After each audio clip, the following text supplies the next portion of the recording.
Well, thank you very much for coming. So many people here. 오늘 많은 분들이 찾아주셔서 정말 감사드립니다. 예. I particularly want to thank my old friend, Han Suk-jung, President Han Suk-jung, for inviting me to Tong'an University and to Busan. The weather has been beautiful, and they all have been treating me so nicely. I haven't been in Busan since 1972. 제 오랜 친구인 한석정 총장님께서 부산과 동아대에 이렇게 초청해 주셔서 정말 감사드립니다. 특히 제가 도착한 이후로 부산의 날씨가 매우 좋아서 정말 다행스럽습니다. 제가 도착한 이후로 정말 좋은 곳과 좋은 음식으로서 환대해 주셔서 감사드립니다. I also want to thank Dr. Son for not only translating for me, but also being such a good guide here in Busan. 특히 통역에도 감사드린다고 합니다. I remember President Han so well. The very first day he sat in my office, he started speaking Korean very rapidly. And I said, wait a minute, this is Chicago, not Busan, and you need to speak English so your English will improve. But he just told me yesterday that he was so nervous, he just started speaking Korean. 저는 한석정 총장님과의 처음 만남을 기억하고 있습니다. 한 총장님께서 학생 시절에 제 연구실을 방문했는데 갑자기 한국말로 매우 빠르게 말씀하셔서 깜짝 놀랐습니다. 그래서 미국에 유학 왔으니까 영어로 얘기를 하라고 했던 기억이 납니다. 제가 어제 알았는데 아마 그때 저를 처음 만났을 당시에 매우 긴장하셔서 그것이 한국어인지 영어인지 모르고 하셨어요. 그랬다고 제게 말씀해 주셨습니다. But he's always been, President Han has always been such a good friend to me. Every New Year's I get a card from him. And almost every New Year's he asks me to come here. So I'm happy finally to have been able to come here. 한 총장님께서는 정말 좋은 친구로서 매해 새해가 되면은 저에게 연합장을 보내주시곤 하면서 한국에 한번 꼭 오시라고 계속 초청을 해왔습니다. 그래서 이렇게 오게 되어서 정말 기쁘게 생각합니다. So during the time I haven't been in Busan, I became an old man. And one of the things that I've learned, which is a very unfortunate thing, is how little Americans know about Korea.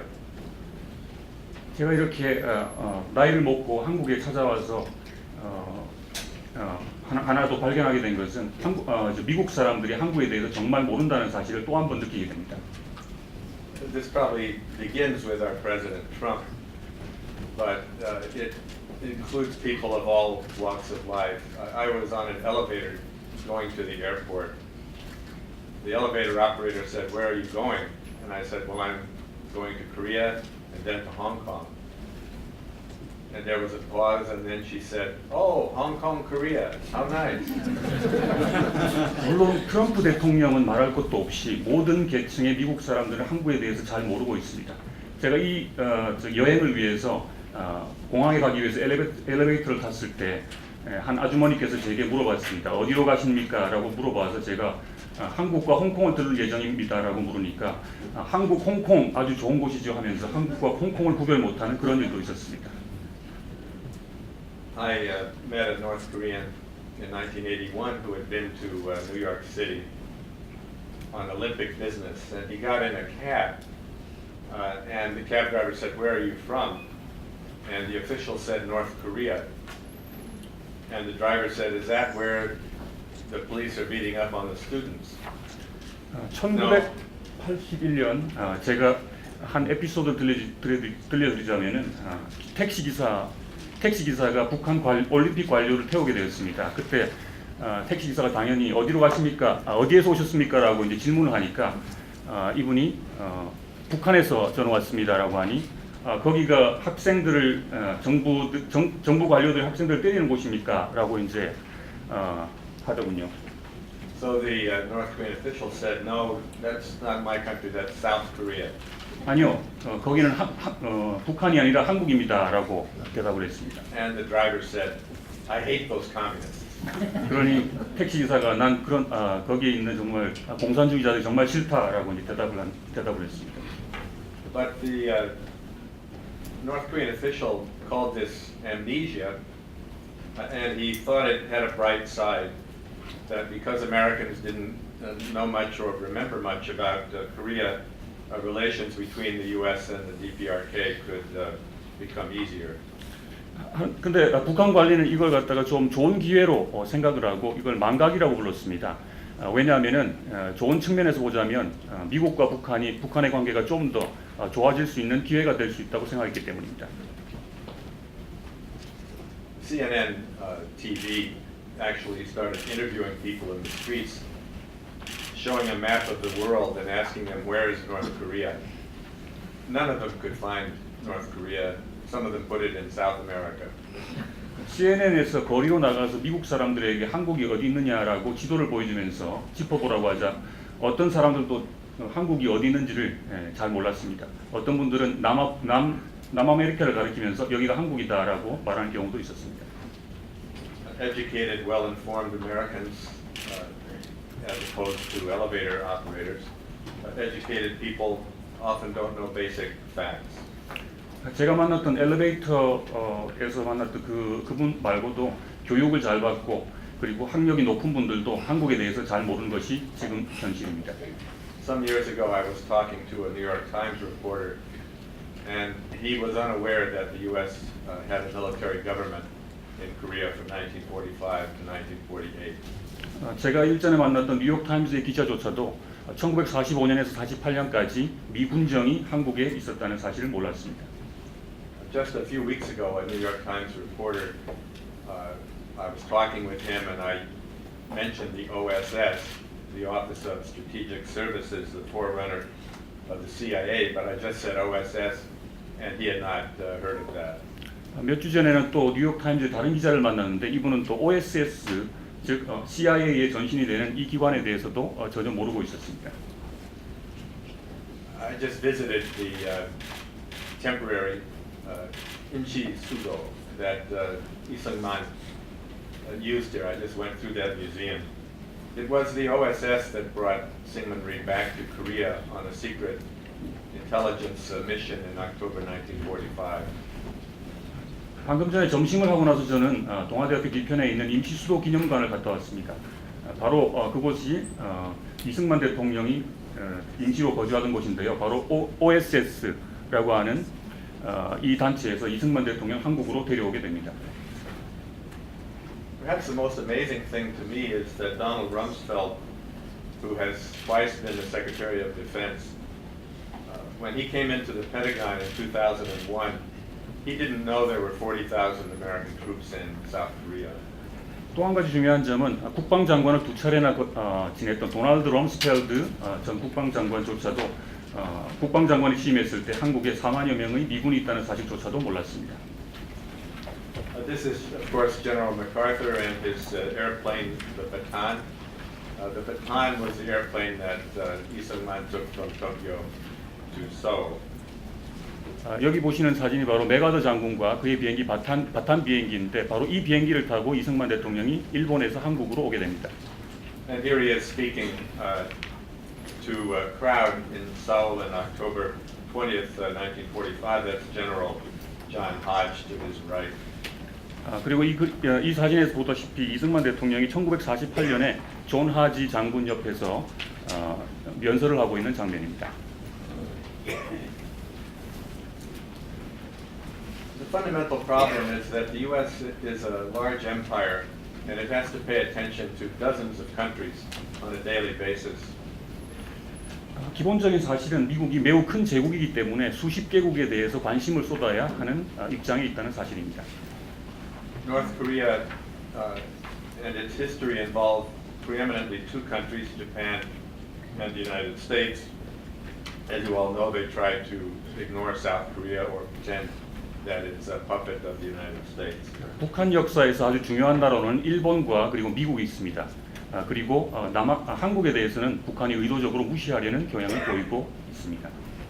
The founding moment of North Korea is really in the 1930s in 1932 when Kim Il-sung began fighting the Japanese. 한국이 건국 시절을 거쳤던 1930년 그리고 32년까지 일본에 대한 항일 유격 활동이 활발하게 벌어졌습니다. In the mid-1930s, Kishi Nobusuke, famous Japanese leader, was manufacturing munitions in Manchuria, or Manchukuo, the puppet state that the Japanese ran there. And of course, his grandson is the current Prime Minister, Abe Shinzo. 1930년대 중반에는 키시 노부스케라고 하는 군수물자를 담당하던 일본 관료가 만주국에서 아주 중요한 지위를 지위를 가지고 물자 담당을 하고 있었습니다. 물론 그의 손자가 현재 일본 수상인 아베 신조가 되겠습니다. Of course, the other grandson is Kim Jong-un, the leader of North Korea. I never see in American media, I never see these fundamental facts about North Korea and Japan mentioned. They're never mentioned. 김정은은 현재 북한 지도자로서 여러분이 잘 알다시피 김일성의 손자입니다. 하지만 아베 신조와 김정은의 이런 관계에 대해서 미국 언론에서 다루는 것을 저는 한 번도 본 적이 없습니다. So a fundamental point that I want to make is that North Korea is laser focused on its own history, going back to the 1930s, and the U.S., by virtue of having to run a large empire, is inattentive. It can't pay attention to all these countries. 제가 한 가지 주목하고자 하는 사실은 북한은 1930년대로 돌아가서 자기의 역사를 끊임없이 중요하게 생각하고 있지만 그에 반해서 미국은 이러한 사실에 대해서 전혀 관심을 기울이지 않고 있다는 사실입니다. In many ways, North Korea is a country without history for Americans, a country without history. And that leads the U.S. to underestimate North Korea time and time again. 그래서 미국에게 있어서 북한은 어떤 역사가 없는 국가라고 여겨지는 것 같습니다. 그래서 항상 미국은 북한을 상대적으로 폄하하는 그런 입장을 취하고 있습니다. You all know that President Trump called Kim Jong-un short and fat, claimed that he had a bigger button than Kim Jong-un. But, excuse me, go ahead. 다 아시다시피 트럼프 같은 경우는 김정은에 대해서 키가 작고 뚱뚱하며 자기는 더 큰 버튼을 가지고 있다고 그렇게 주장한 바를 아마 언론에서 많이 접하셨을 것입니다. George W. Bush called Kim Jong-il a pygmy and threatened to topple his regime. 조지 W. 부시 같은 경우는 김정일을 피그미라고 불렀고 나는 정권을 붕괴시키고 말겠다라고 주장하기도 했습니다. And when General MacArthur arrived in Pyongyang in October 1950, he said, "Where is Timbuktu?" 1950년 메가더 장군이 평양에 도착했을 때 김일성 대신에 김벅투가 어디냐고 그렇게 물었다고 합니다. I want to discuss 3 episodes of extreme violence or the threat of it. The first one I'm not going to discuss much because I've already talked about it. The war against Japanese imperialism in Manchuria, the American air war against North Korea, and the history and peril of nuclear weapons in Korea. 그래서 저는 역사가 관련된 끔찍한 폭력 그리고 위협에 대해서 3가지 에피소드를 나눠서 구별해 보았습니다. 첫 번째인 일본 제국주의에 대한 전쟁은 항일운동에 대해서는 그 앞에서 이미 언급했기 때문에 특별히 언급하지는 않겠습니다. 두 번째는 북한에 대한 미국의 공습, 세 번째는 한반도에서의 핵의 역사와 핵의 위협에 대해서 논해보도록 하겠습니다. One thing I want to point out to you is that there is no serious discussion of any of these 3 subjects in the United States. 한 가지 아셔야 될 것은 미국에서 이 위와 같은 3가지 주제에 대한 어떤 심각한 논의도 이루어지지 않고 있다는 사실입니다. I have read the New York Times every day since I was a graduate student. That means I read the New York Times for the past more than 50 years. 제가 대학원 시절부터 뉴욕 타임즈를 빠지지 않고 꼬박꼬박 읽고 있습니다. 그러니까 아마 50년 정도 된 것 같습니다. I've never seen a serious article on Kim Il-sung's background as a guerrilla fighter in the 1930s. Never. 뉴욕타임즈에 1930년대 김일성의 항일 운동에 대해서 실린 기사를 저는 단 한 번도 본 적이 없습니다. And when I lecture about the American air war against North Korea during the Korean War, or American nuclear weapons in Korea, people in the audience are always surprised to hear these things because they haven't heard them before. 북한에 대한 미국의 공습과 그리고 한반도 핵 역사 위협에 대해서 제가 강의를 하게 되면은 항상 학생들은 전혀 몰랐던 사실을 알게 되었다면서 깜짝 놀라곤 합니다. So amnesia is forgetting something that you once knew, but there's also never knowing, and also not caring. 어떤 엠니시아라고 하는 것은 망각을 나타낸 것이고요. 그리고 또 그것은 무언가를 잊어버린다라고 하는 것도 될 수 있고, 그리고 또 결코 알고 싶어 하지 않는다는 것, 그리고 또 전혀 개의치 않는다는 것도 포함하고 있습니다. The philosopher Friedrich Nietzsche was a great student of history and memory. He once said, "What is it that we are remembering to forget?" 니체의 말에 따르면은 도대체 우리가 잊어버리기 위해서 기억하는 것은 무엇인가라고 했습니다. And for him and for Sigmund Freud, memory was an active faculty of repression, of repressing that we don't want to remember. 니체 그리고 프로이드에게 있어서 기억이라고 하는 것은 어떤 억압에 대한 적극적인 능력이라고 볼 수 있습니다. Memory says this happened, and one's conscience says it didn't happen. 기억은 어떤 일이 발생했다고 하지만 의식이라고 하는 것은 그런 일이 벌어지지 않았다라고 합니다. This was the one note that I got in North Korea in the 1980s. You see the woman on the right with a gun in her hand. 이건 제가 북한에서 제가 1980년대에 얻게 된 일원 집회인데 오른쪽에 보시게 되면은 한 여성이 총을 쥐고 있는 모습을 보게 될 것입니다. Here she is again. 여기 또 하나 총을 쥐고 있는 여성의 모습이 보입니다. And here she is again, an inlaid tile mural on the side of across the street from the Pyongyang Hotel. 길 건너편에 보이는 빌딩에 조각되어 있는 그림 조각 작품에도 총을 쥐고 있는 여성의 모습이 보입니다. It's a funny thing that North Korea has just changed the date of the founding of its army from April 25th, 1932 to February 8th, 1948. That's not on this slide. On February 8th, they're having a huge military parade to commemorate the founding of the army in 1948. But for many years before that, they said the army began in April 1932. 한 가지 흥미로운 점은 북한이 북한군 창건일에 대해서 날짜를 좀 바꿨다는 것입니다.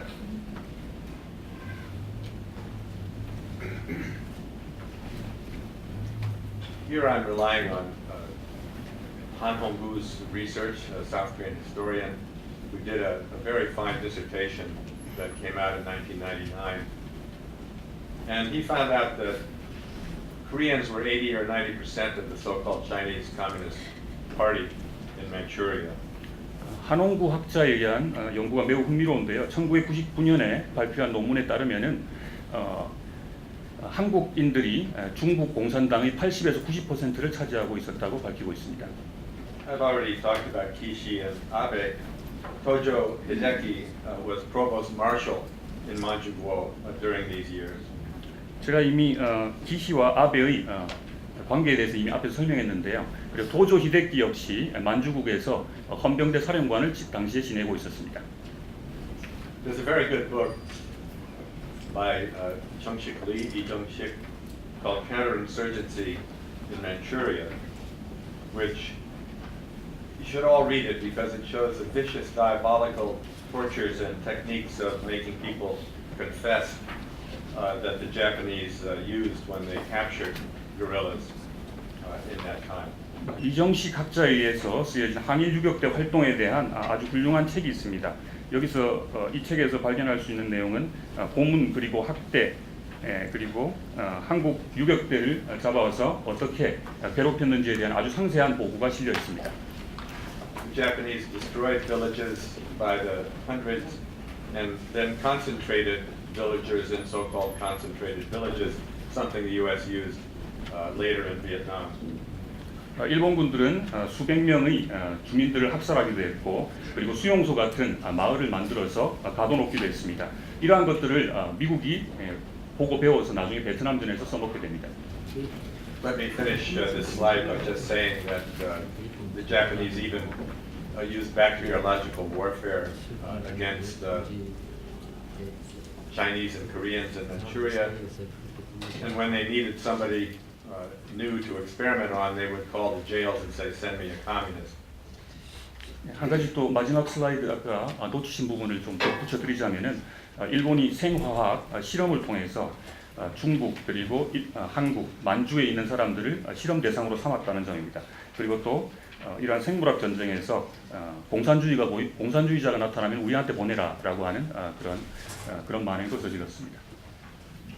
I bring this up because you really can't understand the foundation and of North Korea or the history of the Kim family and their allies in North Korea without knowing this history from the 1930s. 1930년대부터 있어왔던 김일성의 역사 그리고 항일 6.25 활동에 대해서 조금 더 자세하게 설명드리도록 하겠습니다. Moving on to the next slide, right after 9/11, a frequent question Americans asked was why do they hate us in the rest of the world? The most hated countries in the world, according to a poll, number 1, the United States, number 4, North Korea, Israel and Iran were in between. 그 이후에 이제 항일 6.25 활동을 잠깐 설명해드렸고 다시 현대로 돌아와서 9.11 이후에 자주 하게 된 질문인데 세계에서 가장 미워하는 국가들 순위를 꼽으라고 한다면 첫 번째가 미국, 4위가 북한, 그리고 이스라엘과 이란이 그 중간에 위치하고 있습니다. North Korea has been stoking hate for the United States since our American bombing campaign during the Korean War. 그리고 두 번째 참사에 대해서 잠깐 설명해 드리자면은 아까 첫 번째는 항일 6.25였고 두 번째는 미국의 북한에 대한 공습 활동이 되겠습니다. Here the apocalypse is the bombing, which was continuous for 3 years, and the absence is Americans not knowing anything about it. 이러한 공습이 3년간이나 지속되었다는 사실에도 불구하고 미국인들은 이러한 점에 대해서 전혀 알고 있지 못합니다. So, the country with a burned-in memory is North Korea. Nietzsche wrote that violence is the best mnemonic for remembering. Only that which is burned in is never forgotten.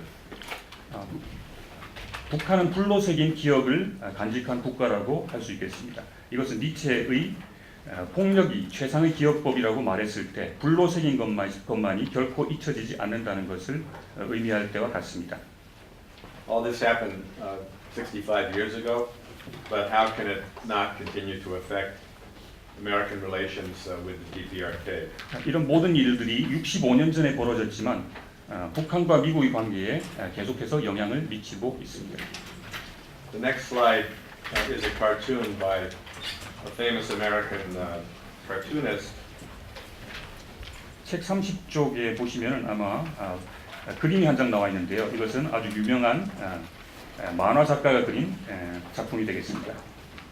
This cartoon criticized the Japanese bombing of non-combatants in Spain and Nazi Germany's bombing of the same non-combatant innocent people. Did I say Spain? I meant in China for the Japanese and in Spain for the Germans. 이 작품에서 나타내고자 하는 것은 일본이 중국에 대한 폭격 그리고 나치가 스페인에 대한 폭격을 풍자적으로 나타내고 있는 것입니다. The State Department condemned these bombings of civilians in cities in both China and Spain, and it shows at that time there was a complete moral. It was considered immoral to do bombings like that.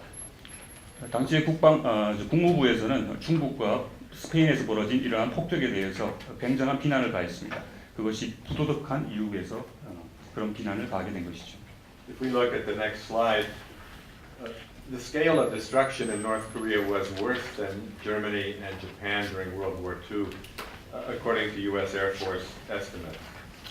미 공군의 자료에 따르면은 북한은 2차 세계대전 당시에 그 어떤 국가보다도 훨씬 더 많은 폭격을 당한 것으로 나타나고 있습니다. Jorg Friedrich, a scholar in Germany, estimated that the British dropped 650,000 tons of bombs on Germany, and the U.S. Added another virtually the same amount, so that 1.2 million tons of bombs were dropped on Germany. 요르그 프리드리히라는 학자에 따르면 영국 공군이 1942년에서 45년에 65만 7천 톤의 폭탄을 독일에 투하했고 영국과 미국이 투하한 총 폭탄량이 120만 톤이었다고 추정하고 있습니다. The U.S. dropped 635,000 tons of bombs in Korea, compared to 503,000 tons in the entire Pacific War, including the bombing of cities in Japan. 미국이 한국에 투하한 폭탄량은 총 63만 5천 톤이었습니다. 이는 2차 세계대전 동안 태평양의 모든 교전 지역에서 사용된 50만 3천 톤과 비교될 수 있습니다. 60 Japanese cities were destroyed to an average of 43%, whereas estimates of the destruction of cities in North Korea ranged from 40 to 90%. 60개 일본 도시가 평균 43% 파괴된 반면에 북한의 마을과 도시들의 파괴 추정치는 40%에서 90%에 달합니다. In the next slide, you can see the U.S. Air Force percentages of destruction for various cities in North Korea.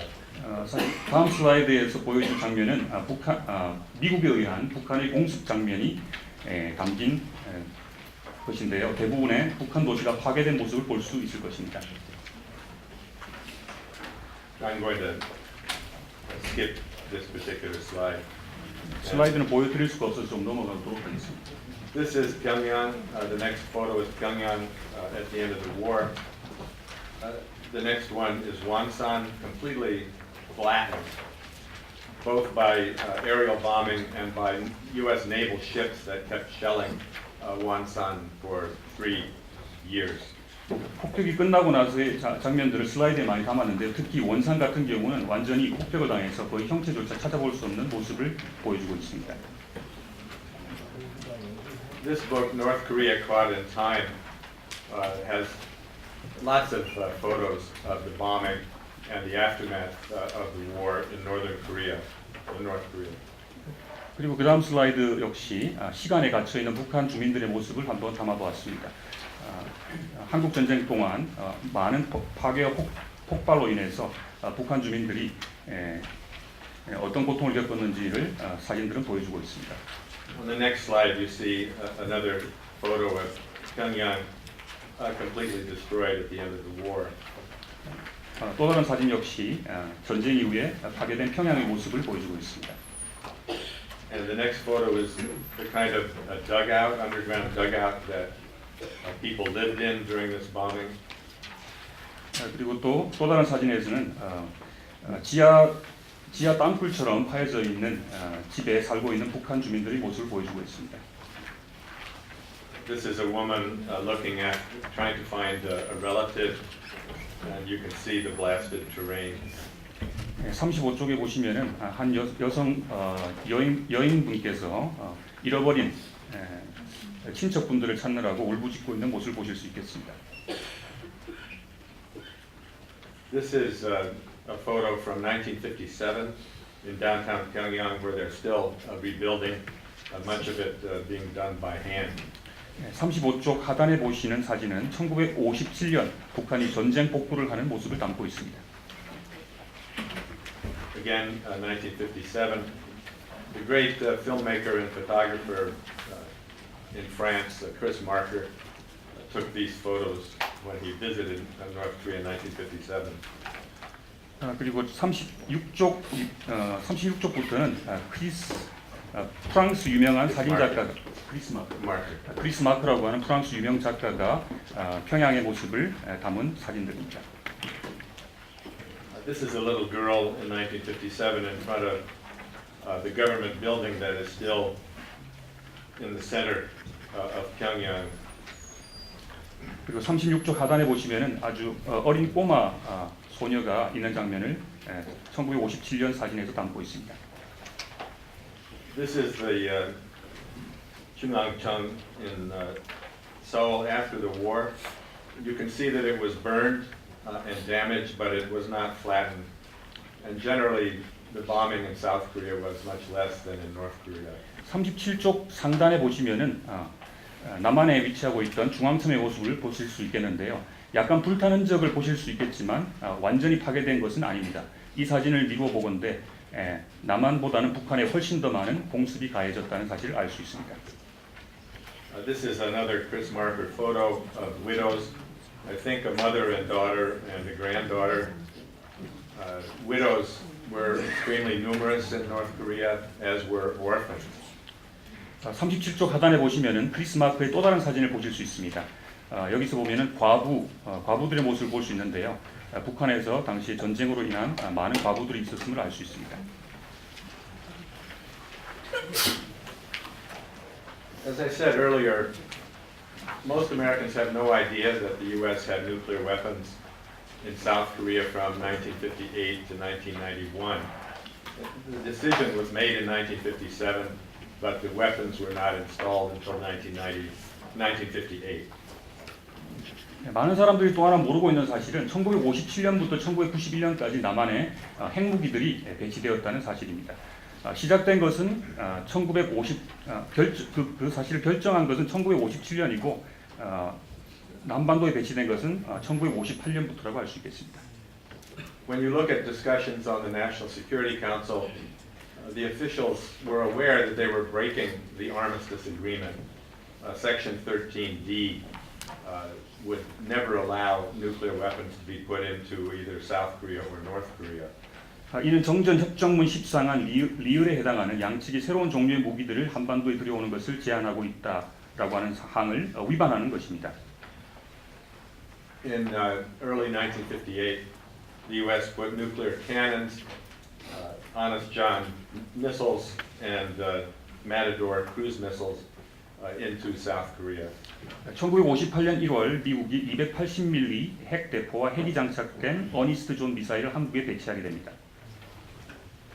From then on, it was assumed that the U.S. would use nuclear weapons very early in a new war with North Korea. 그로부터 계속해서 한국 방위 전략은 전쟁 발발 초기에 핵무기를 사용한다는 통상적인 계획에 맞춰지게 됩니다. A 1967 war game, Pentagon war game script said that both the ROK and the U.S. Army had keyed their defense plans almost entirely on the early use of nuclear weapons if North Korea invaded. 1967년의 미 국방부 전쟁 연습 시나리오에 따르면 한국군 12개 사단과 주한미군 2개 사단이 북한 공격 시에 방어 계획들을 핵무기 조기 사용에 거의 모두 맞춰놓고 있다는 사실을 알 수 있습니다. The reason was very simple. North Korea had no nuclear weapons. China and Russia would not defend them with nuclear weapons. 그 이유는 매우 간단합니다. 중국과 러시아와는 달리 북한이 핵무기가 없었기 때문입니다. So the U.S. Could use nuclear weapons as it did against Japan because neither country had their own nuclear weapons to counterattack. 이런 이유로 미국은 일본에게 한 것처럼 핵무기를 사용할 수 있을 것이었습니다. This next slide is a picture of a backpacked nuclear weapon. 슬라이드를 통해서 보여주고 싶었던 사진 한 장 더 있는데요. 바로 핵 배낭 사진입니다. You actually can put this up on your back, get in a jeep, and drive around the south part of the DMZ, which is exactly what American soldiers did. 이건 그냥 등에다가 메고 당시에 미국 군인들이 그랬던 것처럼 DMZ 남쪽을 배회할 수 차를 타고서 배회할 수 있는 그런 무기였습니다. They weighed 60 pounds and yet had the explosive force of the bomb that demolished Hiroshima. 무게는 약 27kg밖에 나가지 않았지만 히로시마와 같은 20킬로톤의 폭발력을 가지고 있는 무기였습니다. A well-known American expert on nuclear weapons, Freeman Dyson, said that these were the most dangerous nukes because they could easily fall into enemy hands. 프리먼 다이슨의 책에 나와 있는 책에 나온 바에 따르면은 이 핵배낭이 바로 가장 위험한 핵무기라고 했습니다. 그래서 적의 손에 넘어가게 되면은 굉장히 굉장한 위협이 되는 그런 핵무기였습니다. Another element of amnesia is that the U.S. had achieved a freeze on North Korea's plutonium in 1994, and in 2000 it came very close to buying out North Korea's medium and long-range missiles. 또 하나 우리가 망각하고 있는 사실이 있는데요. 바로 1994년 이후 북한의 모든 플루토늄이 동결되었고 2000년에 이르러서는 거의 북한이 가지고 있던 미사일의 시험 생산 그리고 배치를 동결시킬 수 있는 기회가 있었다는 사실입니다. You can read the nature of that deal in that slide, but people have totally forgotten that General Cho Myung-nok came to the White House in October 2000, met with President Clinton, and they not only were working toward finishing this missile deal, but they made a statement that should be remembered by every American. They signed the document saying neither country will have hostile intent toward the other. 40쪽 하단에 보시면은 대부분의 사람들이 또 망각하고 있는 한 장의 사진이 있습니다. 바로 북한의 조명록이 빌 클린턴 대통령을 방문했다는 사실입니다. 이는 2000년 10월에 있었던 일인데요. 당시에 2000년 10월에 두 사람을 만나서 위와 같은 미사일 협상에 대해 협상을 마무리 짓고 그리고 적대 정책을 종식시키는 데에 대해서 논의하였습니다. It's too bad you can't see this slide on the screen. 2 weeks later, Madeleine Albright, the Secretary of State, went to Pyongyang and met with Kim Jong-il. And it looks like they have the same diet and maybe go to the same tailor. 41쪽 상단에 보시면은 슬라이드를 보여드릴 수 없어서 좀 안타깝습니다만은 조명록의 워싱턴 방문 이후 2주 후에 매들린 올브라이트가 북한을 방문해서 김정일과 함께 나란히 찍은 사진이 있습니다. 지금 보시면 아시겠지만 뭐 김정일의 복장이라든지 그리고 몸 상태를 보아서 다이어트 그리고 다이어트에는 좀 실패한 것 같고 양복 재단사는 아마 같았던 것 같습니다.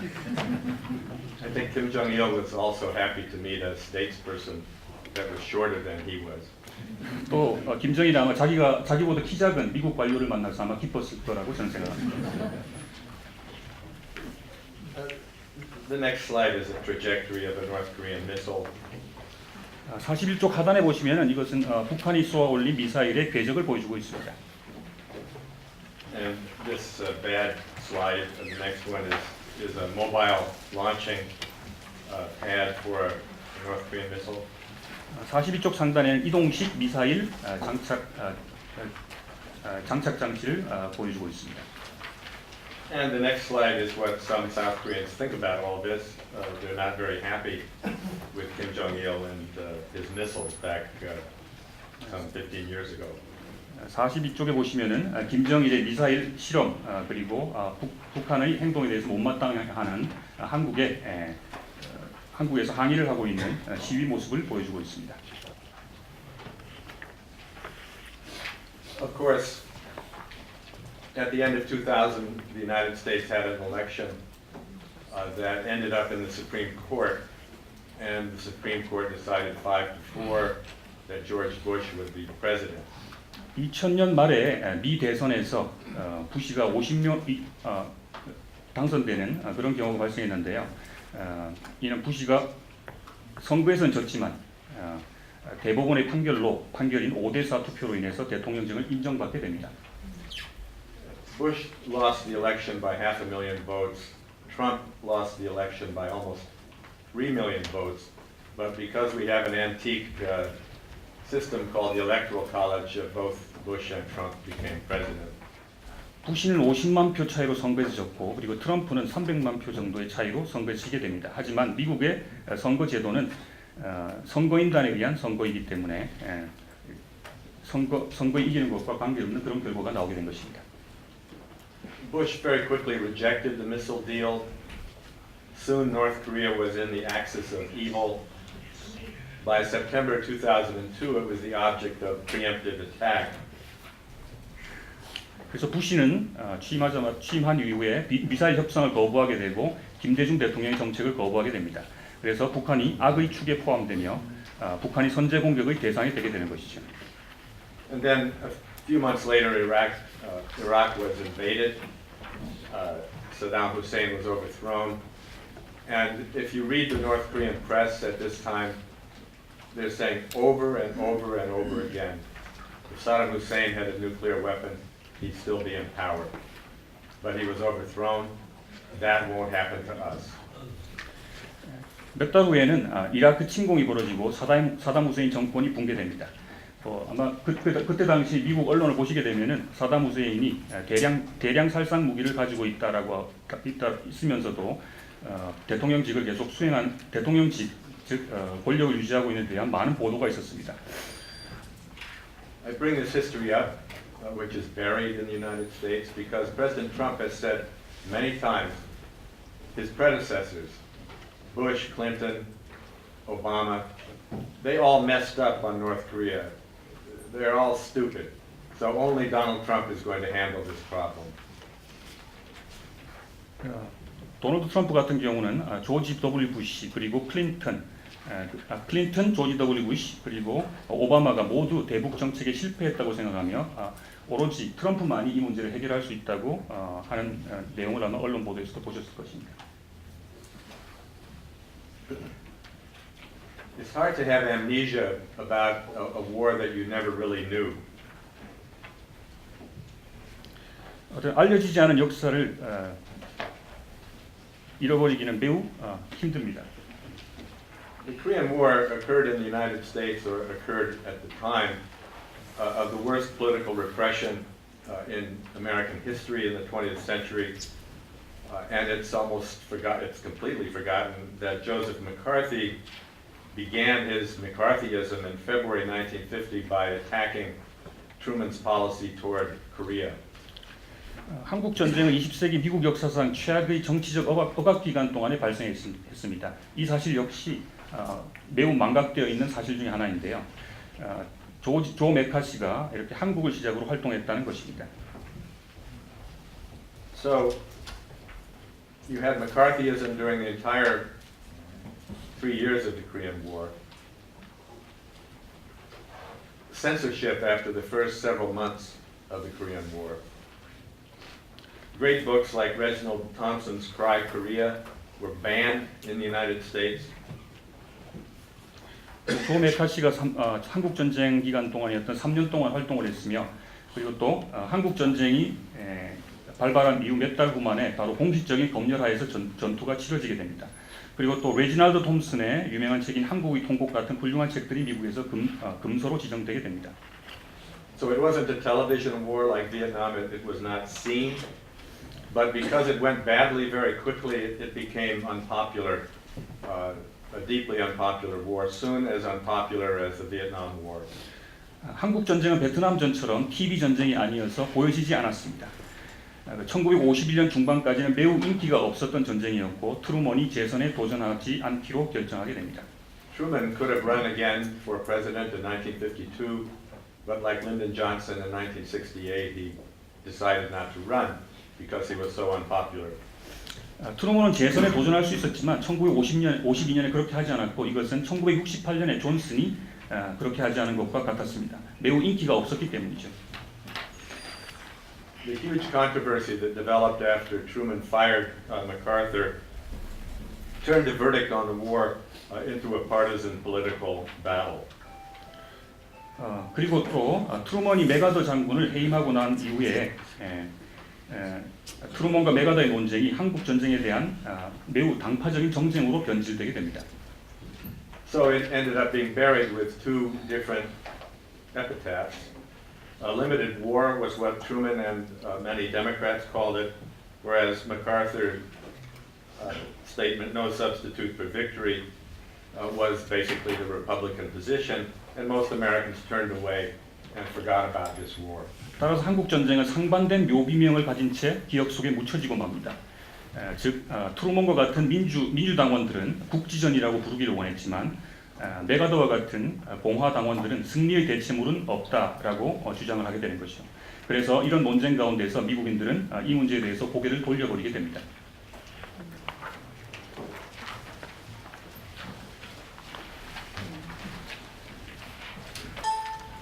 I'm sorry, I lost my place in the slide. 죄송합니다. 조금만 제가 슬라이드로 어딜 봐야 될지 잃어버려가지고 Press the wrong button. 버튼을 잘못 누른 것 같습니다. So if you look at the next slide, 70 years on the road to where, 다음 슬라이드에서 보여주고 70년 동안 우리는 어디로 가고 있나라는 슬라이드입니다. the Korean War is the best example in our contemporary world of how easy it is to get into a war and how terribly hard it is to get out. 한국 전쟁은 전쟁을 시작하기는 정말 쉽지만 빠져나오기는 끔찍할 만큼 힘들다는 것을 보여주는 우리 동시대의 가장 좋은 예가 되고 있습니다. For 73 years, the U.S. has refused to recognize North Korea, has sought to regime change in the North several different times, tried to overthrow the government, and since 1989 has been waiting around expecting North Korea to collapse. 73년 동안 미국은 북한의 정권 교체, 정권 전복을 추구했거나 1989년 이후에는 북한의 정권 붕괴를 예상하고 있었습니다. I know there are many people in this room who don't like North Korea, but it's an amazing country in the sense that it knows how to survive and it knows how to hold on to power, and it doesn't care whether we like it or not. 아마 여기에 모이신 많은 분들은 북한을 좋아하지 않을지 모르겠습니다. 하지만 중요한 사실은 북한이 이 기간 동안에 어떻게 생존하는지 그리고 어떻게 권력을 유지하는 법에 대해서 그 누구보다도 잘 알고 있다는 점입니다. So when you look back over this long period of time, the U.S. came into South Korea with 25,000 troops to stop Kim Il-sung and his guerrilla friends, backed by the Soviet Union, from taking over the whole peninsula. And today they're dealing with Kim Il-sung's grandson. 1945년 2만 5천 명의 미군이 상륙했고요. 그리고 73년 후에는 2만 8천 명이 남아 있습니다. 그리고 이런 미군들이 김일성과 그 자손들이 한반도를 점령하는 것을 막아오고 있습니다. And 73 years later, 28,000 American troops remain in South Korea with the problem completely unsolved. 73년 후에도 여전히 미군이 남아 있지만 근본적인 문제에 대한 해결은 전혀 되고 있지 않습니다. If you look at it this way, it's a colossal American strategic failure. 이렇게 문제가 해결되지 않은 상태로 남아 있는 것을 보아서 이것은 미국의 엄청난 전략적 실패임을 알 수 있습니다. I want to close by saying we really have an epitaph for ourselves, meaning Americans. North Koreans defying every American expectation and desire that they disappear, erase themselves, or get overthrown. 최종 의견으로 제가 한번 제시하고 싶은 것은 우리 스스로를 위한 묘비명은 아마 다음과 같을 것이라는 겁니다. 미국 스스로가 지워버리는 모든 예상과 갈망을 북한은 거부한다는 사실입니다. Americans are refusing to seek an understanding with their very old adversary, North Korea, always defensive about their own actions and responsibilities, and still with no real desire for understanding the enemy. 미국인들은 그들의 오랜 적을 이해하기를 거부하고 있으며 항상 스스로의 행동과 책임에 대해서 방어적이며 여전히 이해를 위한 열정을 갖고 있지 않습니다. So Americans remain steeped in denial about a conflict that is both 70 years old and always within an inch of breaking out again. 그래서 미국인들은 여전히 70년 묵은 항상 재발이 임박한 충돌에 대해서 깊이 부정하고 있는 상태입니다. In 2011, Defense Secretary Leon Panetta said they had been within an inch of war with North Korea for months. 2011년 레온 파네타 국방장관은 몇 달 동안 북한과의 전쟁이 임박했었다라고 밝히기도 했습니다. Thank you very much for your attention. 그럼 지금부터 두 분의 토론을 듣도록 하겠습니다. 시간은 15분 정도로 하도록 하고 통역은 별도로 하지 않고 중간중간에 통역하시는 선생님께서 요약을 해서 전달해 드릴 겁니다. 그럼 먼저 김동춘 선생님 부탁드립니다. 예. 지금 평창 올림픽 이후에 지금 미국이 북한을 지금 공격할지 모른다라고 하는 굉장히 안 좋은 얘기들이 지금 계속 흘러나오고 있는 시점에 이런 매우 시의적절하고 중요한 주제를 발표해 주신 komis 교수님 감사드립니다. 저는 이 발표의 내용 혹은 또 그전에 책에서도 이런 내용을 많이 쓰셨기 때문에 대체로 이해하고 또 공감을 하는 부분이 많이 있습니다만 몇 가지 약간 다른 생각이라기보다도 한국 사람의 입장에서 약간 저는 질문 코멘트를 할까 합니다. 그 제목에서 이야기하신 암네시아라고 하는 게 영어로 우리가 사실 어떻게 정확한 의미가 뭔지 사실 솔직하게 잘 다가오지는 않는데요. 여러 가지 측면이 있다고 말씀을 하셨는데 한국 우리 번역해서 기억 상실이라기보다는 오히려 이제 여기서 여러 차원을 이야기를 하셨는데 제가 봐서는 같은 히든 이런 측면보다는 not caring 별로 관심 갖지 않는 혹은 또 중간에 카툰에서 예를 들었던 의도된 무관심 willed lack of concern 여기에 좀 가깝지 않을까 그런 생각이 들었습니다. 그러니까 우선 여기서 기억 상실증이라고 하죠. 엠네시아의 여러 차원 중에서 사실 자체를 우선 모르는 것 무지가 더 큰 것이 아닌가 이렇게 생각이 되기 때문에 사실 forgotten이라는 표현은 저는 적절치 않다고 평소에 좀 생각을 했습니다. 그렇지만 여기서 미국을 하나의 전체로 지금 이야기를 하시는데 저는 최고의 정책 결정권에 있는 핵심 엘리트들에게는 부분적으로 엠네시아가 맞다고 생각하는데요. 일반 미국인들은 우선 사실 자체를 모르는 건 무지에 가깝고 또 이 최고의 엘리트들하고 일반 국민들의 공통된 점은 무관심이 아닐까 이런 생각이 있습니다. 근데 저는 이런 암네시아는 미국이 가지고 있는 특징이 아니라 사실은 제국이 식민지에 대해서 가지고 있는 일반적인 특징이다 저는 그렇게 생각합니다. 그 어떤 과거의 미국 이전의 제국이 혹은 식민지나 종속국에 대해서 그다지 신경을 쓴 적이 있었던가 제가 그런 예를 별로 알지 못합니다. 그렇기 때문에 이거는 미국이라는 나라의 도덕성의 문제라기보다는 제국이 가지고 있는 속성 가능성이 크다. 저는 그렇게 보고 있고요. 그러니까 당연히 저는 여기서 질문이 제기됩니다. 일본에 대해서는 그걸 못합니다. 미국이. 당연히 이런 질문이 제기되고 있고 물론 일본에 대해서는 히로시마 나가사키도 누구나 알고 있지만 동경공습이라든지 그 다음에 오키나와 전투라든지 이런 일본인들에게 굉장히 많은 피해를 준 그런 거를 과연 미국 사람들이 기억하고 있는가? 저는 아닐 것 같다는 생각입니다. 그러니까 그렇지만 일본과 한국에 대해서는 기본적으로는 제국이 가지고 있는 일종의 인종주의, 레이시즘, 이제 커믹스 교수 다른 책에도 이런 거 언급하셨는데 레이시즘 문제를 여기서 언급을 안 하셨는데 그게 오히려 더 큰 것이 아닐까. 그렇게 본다면 이거는 미국의 어쨌든 무지를 도덕적으로 비판하는 측면보다는 오히려 제국과 혹은 종속국, 제국과 식민지 간의 일반적인 관계에서 오는 꼭 이걸 제가 그게 옳다는 말은 아니지만 어느 정도의 불가피한 그런 현상이 아닐까 생각이 됩니다. 오히려 그래서 저는 제국의 기억 상실보다 더 심각한 것은 피해자인 한국의 기억 상실이 더 심각한 문제가 아닙니다. 한국 사람 입장에서 그런 생각이 들었습니다.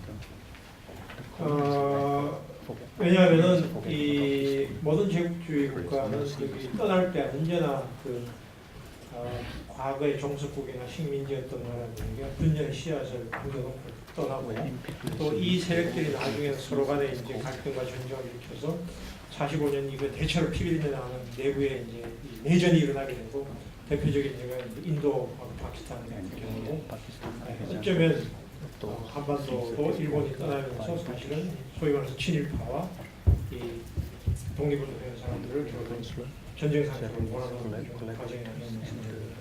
이렇게 본다면 오히려 한국 내에서 이런 전쟁을 의도적으로 기억하지 않으려고 하는 측면 그 세력들하고 어쩌면 미국의 제국의 어쨌든 이해관계가 어쩌면 결합되어 있는 그런 측면이 오히려 더 큰 게 아니라고 생각도 해보게 되고 그렇게 본다면 오히려 북한을 보는 미국의 시선도 문제이지만 한국에서도 사실은 북한을 일종의 북한에 대한 무지 혹은 오리엔탈리즘적 시각으로 북한을 보는 것 그것이 더 위기를 더 증폭시키는 측면도 있지 않나 그리고 또 약간의 이제 뭐라고 할까 좀 이렇게 좀 묻고 싶은 거나 혹은 이런 부분은 그러니까 기억 상실이 미국의 문제점인 측면도 있지만 90년대 이후에는 북한의 미사일이나 핵 개발 문제는 사실상 무지에 기초한 거라기보다는 의도된 방치의 측면이 굉장히 크다. 의도된 방치, 특히 2000년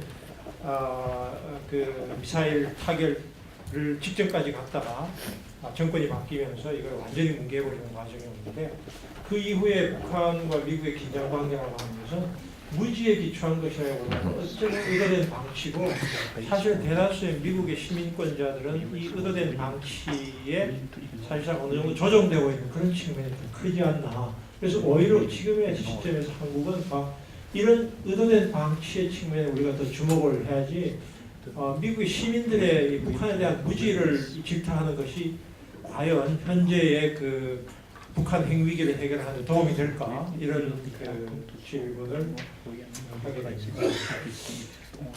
그리고 여기서 언급을 하지 않으셨는데 이제 최근 이야기와 관련시켜서 본다면은 이 미국의 문화연구자인 모리스 버먼이라고 하는 사람이 몇 년 전에 쓴 책에서 이제 미국의 이 제국이 황혼기에 들어서서 제국의 이 위기가 지금 오고 있고 마지막 단계다 이런 이야기를 주장을 하고 있고요.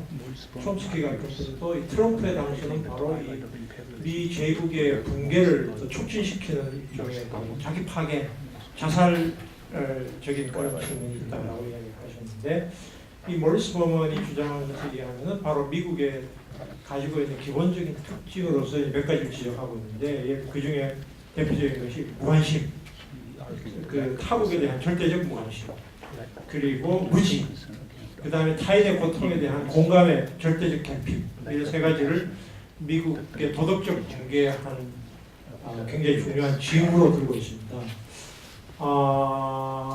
그렇게 본다면 오히려 지금 현재의 트럼프하의 미국은 달러 패권과 확대한 국가 부채의 위기에 처한 미국의 탈출구로서 북한 핵 위기를 의도적으로 이제 조장하고 있는 측면도 있는 것 같고요. 그래서 한국 사람의 입장에서 봤을 때는 그렇다면 이런 제국의 패권이 이행하는 현재 시점, 물론 그게 지금 중국의 패권으로 간다는 이야기는 아닙니다만 그런 상황에서 지금까지 역사를 봤을 때 이 제국이 이렇게 계속 패권이 이동하는 과정 속에서 전쟁이 없이 그게 과연 굉장히 평화로운 방식으로 패권이 이동이 가능한가 이런 두려움을 한국 사람이 좀 당연히 갖게 되고 그래서 한반도가 이제 또 한 번의 희생양이 되지 않을까 이런 우려를 가지고 있습니다. 그래서 이 문제에 대해서 어떻게 생각하시는지 제가 묻고 싶습니다. 최근에 이제 뭐 빅터 차를 인정하지 않는 것에 대한 여러 가지, 그다음에 트럼프의 연설에서 무려 7일 동안이나 북한에 대한 굉장히 강경한 발언을 했고 탈북자를 지성 없이를 등장시킨 것도 매우 우려스러운 현상인데, 어쨌든 이런 그 현재 우리가 미국의 어쨌든 이 한반도 특히 북한에 대한 무지를 이야기하기에는 너무 상황이 지금 매우 어려운 상황에 우리가 처해 있다. 이런 부분에 대해서 좀 권영수 교수님이 오셨으니까 좀 이야기 해주시면 좋지 않을까 생각하면서 저희 간단한 코멘트를 마치겠습니다.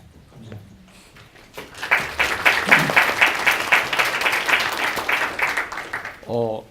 김동천 교수님 감사합니다. 아주 정말 정확하고 예리하고 우리가 꼭 듣고 싶었던 그런 질문을 해주신 것 같습니다. 다음에는 박용준 선생님 부탁드리겠습니다. 네, 감사합니다. 제가 그 대학과 대학원 시절에 읽었던 책 중에 저한테 그 당시 영향을 가장 미쳤던 책 중에 하나가 이 커밍스 교수님의 한국전쟁의 기원이었습니다. 물론 제가 더 공부를 하고 그 뒤에 상황이 바뀌면서 커밍스 교수님 저작에 동의하는 입장에서 좀 동의하지 않는 입장으로 많이 옮겨갔지만, 그럼에도 불구하고 그 저작이 가진 그 아카데믹 영역 내에서의 그 지적인 파워랄까요? 그 임팩트는 대단히 컸고, 한국 현대사를 해석하는 큰 그 흐름의 하나다, 이렇게 평가를 합니다. 저는 개인적으로 이 역사라는 게 그 역사학자는 아니지만 이게 사실에 대한 기억을 바탕으로 해서 쓰여지는 스토리텔링이라고 생각합니다. 우리가 물론 실증을 통한 여러 가지 사실 연구를 하지만 결국 그 사실을 어떻게 해석하고 그 해석된 사실을 어떻게 스토리로 만들어내느냐, 그리고 그 스토리 간에는 불가피하게 현실적인 정치 권력적 맥락 하에서 현실의 어떤 정치 과정 안에서 투쟁이 일어날 수밖에 없습니다. 그 해석 간의 싸움이 일어날 수밖에 없고 스토리 간의 싸움이 일어날 수밖에 없다고 생각합니다. 그 스토리 싸움에서, 그 스토리텔링 싸움에서 이긴 역사 해석이 사실 그 시기에 사는 국가나 사회 내 사람들의 집단 의식으로 형성이 되고 또 그것이 전승된다고 생각합니다. 그러니까 지금 미국인들이 그 한국, 특히 북한에 대해서 잘 모른다는 것은 어찌 보면 미국 역사의 관점에서 보면 대단히 자연스러운 일이고, 그걸 미국 국민들한테 요구하는 것 자체가 무리일 수 있습니다.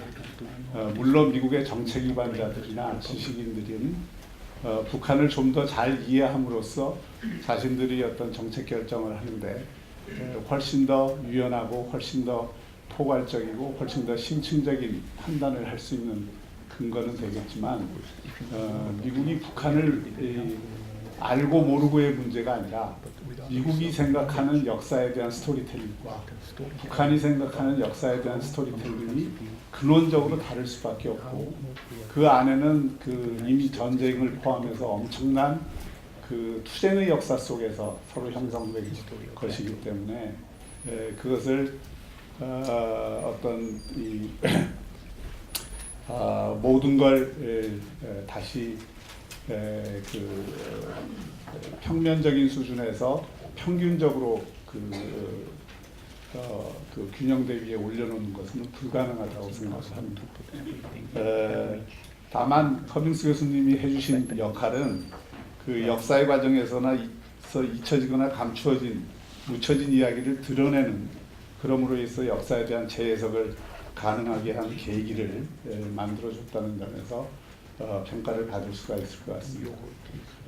북한에 대한 이해에 있어서 그 커밍스 교수님은 북한에 대한 내재적 시각을 굉장히 강조하고 계십니다. 그 항일 유격전이나 한국전쟁 공습이 가져왔던 그 재앙적인 과정, 또 한반도의 핵무기 배치 과정에서 북한이 느꼈던 공포, 이런 것들을 이제 그 북한의 입장에서 쭉 서술을 하고 그것을 미국 정책 위반자들이 제대로 이해를 하지 못함으로 인해서 이 제국적 시각에서만 북한을 바라보고 있다는 비판을 하고 계신데요. 그러나 저희 입장에서는 또 달리 이 남북한 문제라든지 현재 우리가 처해 있는 대북 문제라고 하는 것은 불가피하게 이 체제의 문제하고 분리될 수 없다고 생각을 합니다. 그 이야기는 자칫 이 북한을 내재적으로 이해하는 시각이 북한 체제를 정당화하거나 또는 북한의 핵무기 개발을 그럴 수밖에 없었다라는 식으로 정당화하는 논리로 이용될 위험, 이런 것들을 우리 시각에서는 가질 수밖에 없다. 커밍스 교수님 입장에서는 그 역사에 대한 하나의 그 스토리텔링을 드러내는 것일 수 있지만, 우리 현실적으로 북한의 핵무기를 개발을 바라보고 또 북한과 적성국가라고 하는 관점에서 대립되고 있는 이 현실에서는 그런 문제들을 함께 고려할 수밖에 없다고 생각을 합니다. 제가 왜 이런 말씀을 드리냐면 북한이 어떤 역사적 과정을 거쳐서 그 현재 이르렀는가를 내재적으로 이해하는 것과 그 한민족의 역사나 앞으로의 미래를 위해서 북한 체제가 갖는 이 문제와 또 그것이 갖는 제가 보기에는 막다른 골목으로 치달을 수밖에 없는 그 체제의 한계를 인식하는 것은 함께 이루어져야 된다고 생각을 합니다. 적어도 지난 70년 역사가 보여주는 것은 북한 문제가 미국이 1945년 이후에 한반도에 개입한 이후에도 그랬지만 결국 2차 세계대전 이후에 이 공산주의의 확산과 중국 혁명의 성공이라고 하는 그런 어떤 조건 하에서 공산주의와 자본주의 체제 대결, 그리고 전체주의와 자유주의의 체제 대결, 그리고 대륙 세력과 해영 세력의 대결이라는 그 전선에서 미국이 칠 수밖에 없었던 한반도에 대한 입장, 이런 것들의 연장선상에서 지금도 여전히 지정학의 산물로 다루어지지 않을 수 없다라고 생각을 합니다. 그리고 이런 어떤 지정학적 적대를 생각을 할 때 북한 핵 문제에 대한 해석도 상당히 좀 달라질 수 있다라고 생각을 합니다. 그 말씀은 1992년에 비핵화 선언 이후에 커밍스 교수님이 말씀하셨던 57년에서 90년까지 한반도에 배치됐던 미국의 핵무기도 물러나게 되고, 그걸 조건으로 해서 북한도 핵무기에 대한 시험, 제조, 생산, 접수, 보유, 저장 등 모든 활동을 금지하기로 한 그 한반도 비핵화 선언이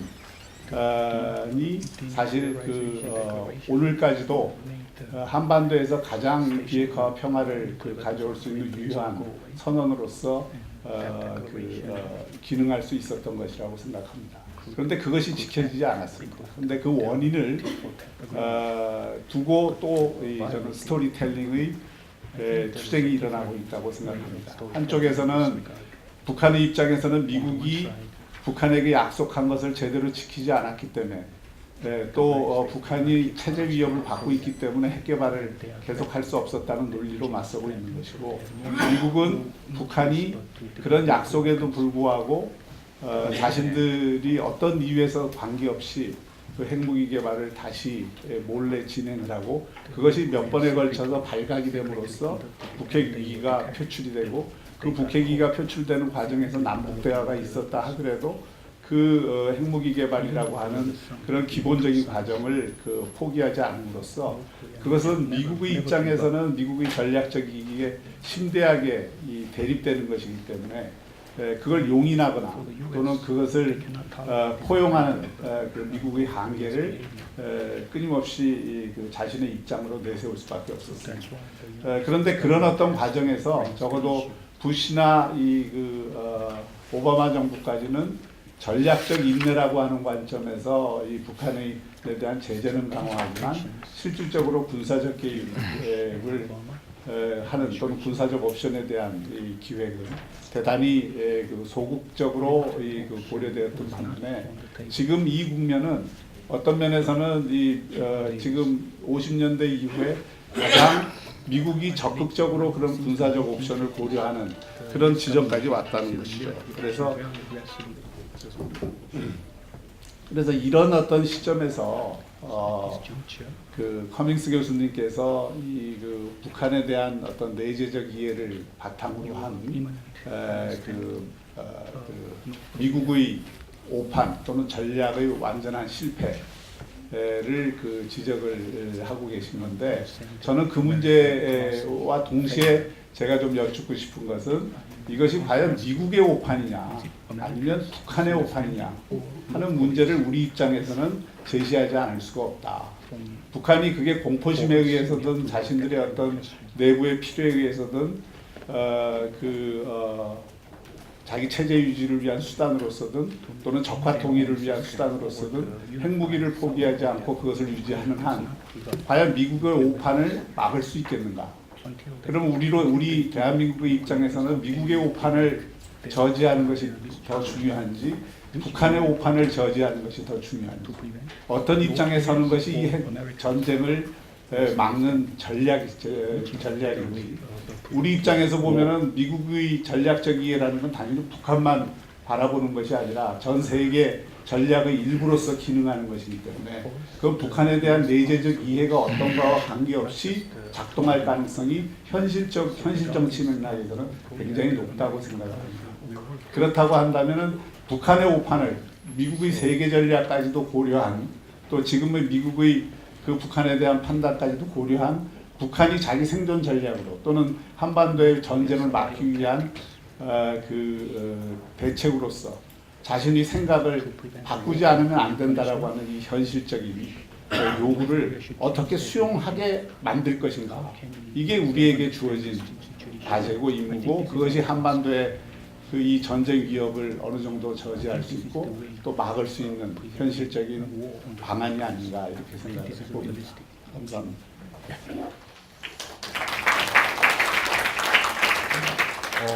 박영준 교수님 아주 감사합니다.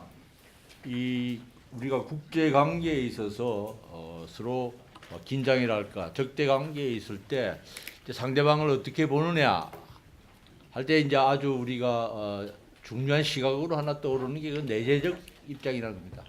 상대방의 편에서 입장에서 한번 보는 것이 어떻겠냐. 아주 대표적인 예가 그 몇 년 전에 우리 송두열 교수의 생각이 나시죠. 독일에 계시는. 자, 그런 입장들이 이제 아주 전형적인 북한의 입장에서 한번 북한을 이해해보자. 그래서 박영준 선생님은 이 커밍스 교수님도 그런 입장에 서 있다. 그러나 지금 현실적으로 그러면 미국은 미국 나름대로의 그 어떤 합리성을 가지고 임하지 않았겠느냐. 또 그것보다 더 중요한 것은 우리는 지금 어떻게 되느냐. 우리는 이제 어떤 입장을 가져야 되느냐 하는 이런 아주 그 미묘한 점을 잘 지적을 해주신 것 같습니다. 그럼 지금부터 우리가 자유 토론 시간으로 가겠는데, 이제 나중에 우리가 이제 이 커밍스 교수님의 답변을 듣기 위해서 시간을 좀 충분히 드릴 것 같아서 토론 시간은 좀 아시겠지만 한 10분에서 15분 정도로 좀 축소를 하고, 그리고 가급적이면은 3분 이내로 해서 그러면 가능한 여러 사람들이 참석을 할 수 있을 것 같습니다. 지금 이 자리에 아주 그 부산의 그 참 학계나 운동계의 원로이신 그 강신표 선생님이나 배다지 선생님도 나오셨는데, 혹시 먼저 이렇게 한 말씀 올리시려면, 예, 강신표 선생님 먼저 시작하십시오. 예.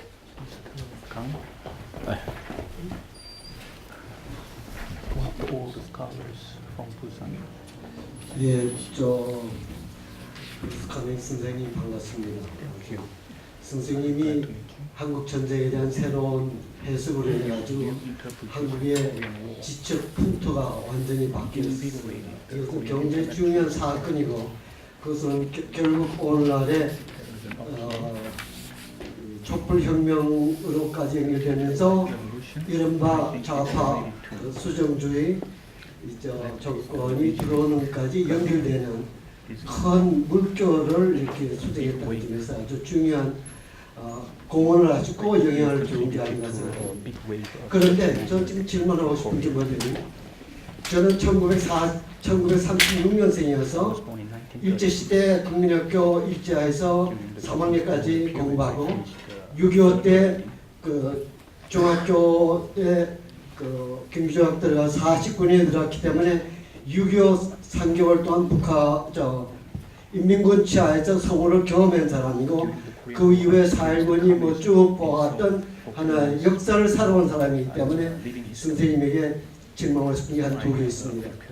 하나는 이 근본적인 북한과 소위 전쟁 그거에 대한 새로운 자료들이 중국이라든지 소련에서 많이 나왔던 자료들이 있는데 그런 것에 대한 이후에 선생님의 생각이 그 입장이 내전이라고 하는 것이 지금도 그대로 생각하고 있는 것인지 두 번째는 이건 우리가 꼭 기억해야 될 것이 2차 대전 끝나고 미군정이 들어왔을 때 교육 차원에서 여러 가지 교육 프로그램을 많이 소위 민주주의는 뭔가 하는 그 교육 교재들 또 이제 전쟁 끝나는 다음에 소위 일반 시민들에게 교육하는 자료들이 굉장히 많았습니다. 그거는 제가 볼 때는 미 군정의 소위 미국화를 위한 국민들의 이른바 심리 전쟁, 그러니까 전쟁상에서의 심리 전쟁이 아니라 일반 한국인들의 미국의 민주주의, 미국이 뭔가에 대한 영화로 여러 가지로 교육시키는 게 굉장히 많았습니다. 그러니까 이른바 심리 전쟁으로서의 한국 사람들이 공산주의에 대한 생각을 어떻게 갖게 되는가 하는 것이 단순히 무슨 내재적 그게 문제가 아니라 북한에 대해서 네거티브한 차원으로 보도록 교육된 면도 우리가 주목해야 될 게 아니냐. 그리고 한 가지만 더 한다면 선생님 북한에는 초토화시켰지만 남한은 중앙청 봐라. 이거 다 건재하지 않느냐. 그건 때려 부시지 못할 정도로 단단해. 왜냐면 전 그 앞에 살았기 때문에 그러면 전투기가 막 쏘고 하는데 많이 깨지면 원체 단단해서 그런 거고 서울 시내 초토화 다 됐어요. 또 그뿐인가 하면 진주라는 데는 평양보다 더 초토화 된대요.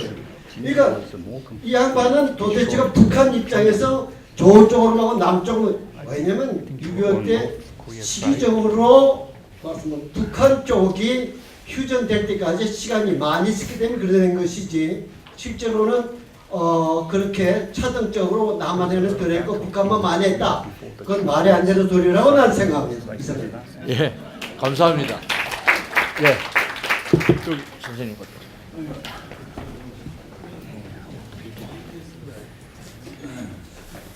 저는 앉아서 하겠습니다. 예. 민족광장이라는 단체를 대표하고 있는 배다지라고 합니다. 민족광장. 먼저 버스커밍 교수님께서 이와 같은 강의에 임해주신 데 대해서 감사합니다. 그리고 이렇게 격도 높은 강좌를 열어주신 동아대학교 측에 대해서 시민의 한 사람으로서 정말 고맙게 생각합니다. 앞으로도 계속 이와 같은 격 높은 강좌를 많이 열어주실 것을 부탁이 많지 않습니다. 북한의 핵 문제를 둘러싸고 지금 전쟁이냐 아니냐 하는 이런 어떤 문제들이 우리 신경을 돌고 있는데 제가 생각할 적에는 여태까지 북의 핵을 둘러싸고 여러 가지의 말하자면 논의가 있었고 그 결론이 있었고 또 새로운 논의가 있었고 또 결론이 있었고 쭉 해왔습니다만 또 세 번, 네 번 모두가 미국이 먼저 그것을 실행하지 않아서 오늘 이와 같은 북한의 핵의 수준에까지 이르렀습니다. 이것은 미국이 북한의 핵을 즐기고 있었다고 하는 이런 증자가 아닌가 저는 이렇게 생각합니다. 왜? 미국은 지금 조만간 정상적인 금융자본주의 자체도 지금 위협을 받고 있는 이런 처지에서 전쟁을 하지 않으면 안 되는 이런 어떤 경제적 위기에 봉착해 있는 것이 아닌가 하는 이런 점에서 미국이 자기 구제 차원에서 전쟁을 하려고 하는 이런 급박한 자기 몸부림이 아닌가 하는 이런 생각에서 상당히 높은 전쟁의 위험을 저는 느끼고 있습니다. 여기에 대해서 교수님의 이견은 어떠신지 한 말씀 여쭙겠습니다. 예, 고맙습니다. 예, 저 우주호 선생님 뒤편에 계시는 선생님. 예.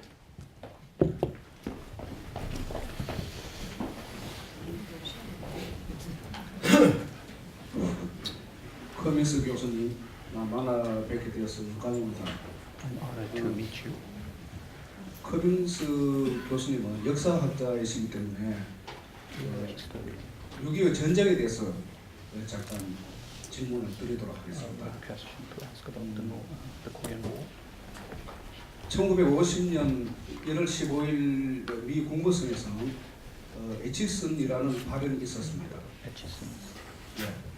그래서 이 주요된 그 핵심은 극동 방위성이라고 해서 한국과 대만이 극동 방위성에서 제외된다는 그러한 내용이 핵심인데 6.25 전쟁의 근본 원인은 여러 가지 요인이 있습니다만 저는 개인적으로 생각하기에는 이지선 발언이 거의 80% 내지 90%는 차지하지 않았는가라는 생각을 해봅니다.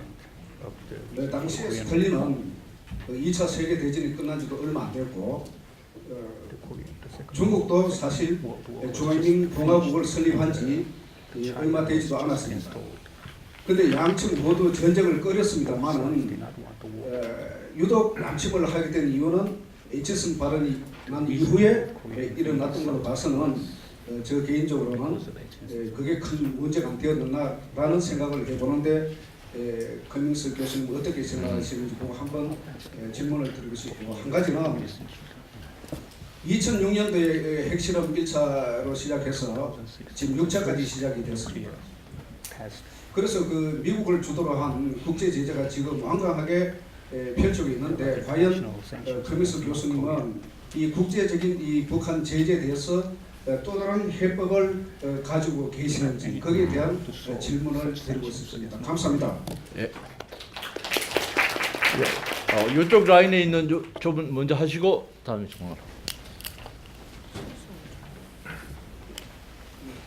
일단 세계적으로 유명하신 교수님께 대해서 제가 개인적으로 여쭤보고 싶은 건 그 교수님 설명이나 그거를 듣게 되면 아무래도 북한 입장에서 그 평양이나 다른 데 폭격을 당하면서 미국에 대해서 여러 가지 안 좋은 감정을 자연스럽게 가지고 있고 그거를 여러 가지 그 북한에서는 정권 유지나 아니면 핵 개발이나 다른 명분으로 삼고 있는 게 현실이라고 생각합니다.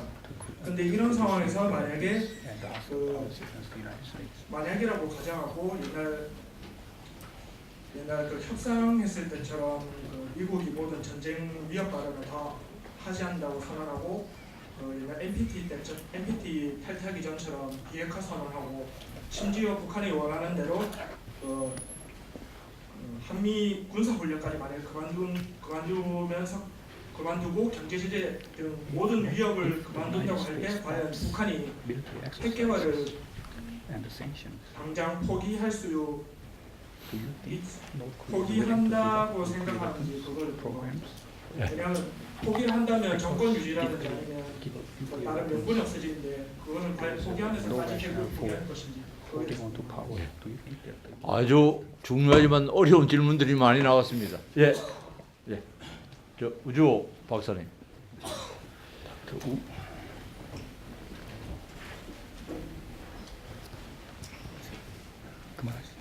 예, 이제 한 분만 더 받고 계시겠습니다. 예, 저기 마지막 질문. one more, please.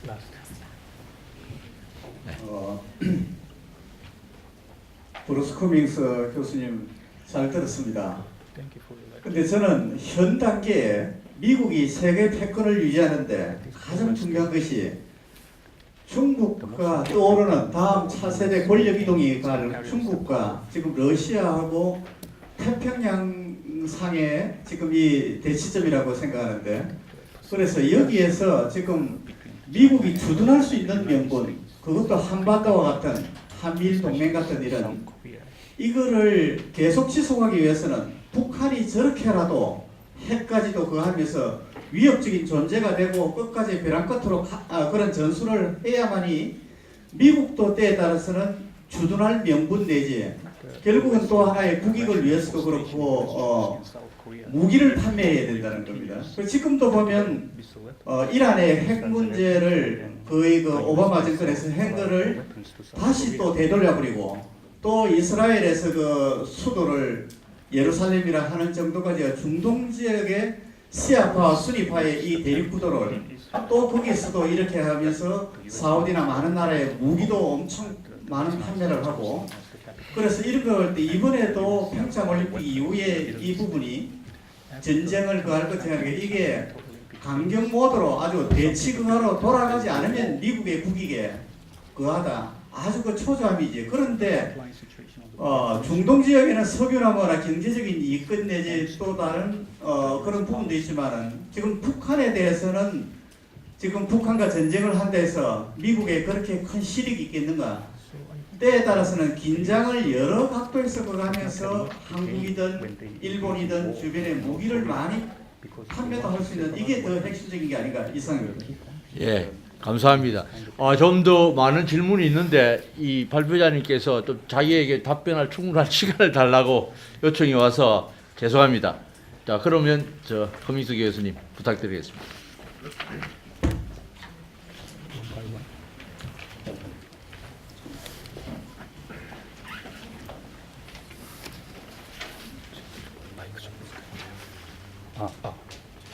이게 약한 것 같은데. 요걸 Well, that really, a lot of questions. 질문이 아주 많습니다. I'd like to thank Professor Kim Dong-chun for his many questions and also for all of his work on the Peace and Reconciliation Commission. I very much admire him for that. 김동춘 교수님의 질문만이 감사한 게 아니라 김동춘 교수님께서 평소 해오고 계시던 일들 그리고 특히 평화 그리고 화해 협력위원회에 대한 일에 대해서도 저는 아주 존경심을 가지고 있습니다. On many of his points, I'm in agreement with him. I chose the term amnesia because it means a kind of pathological forgetting. You are knocked on the head and you can't remember anything. But I wanted to move from amnesia as a clinical condition to never knowing, forgetting for political reasons, a willed lack of concern. All of those things I also talked about. And I didn't mean to suggest that the only problem is amnesia. 김동춘 교수님께서 지적한 부분에 대해서 저는 많은 동의를 합니다. 하지만 제가 엠니지아라고 하는 이 단어를 썼던 이유는 어떤 병적인 상태에 대해서 상태를 좀 더 강조하기 위해서 이런 말을 썼습니다.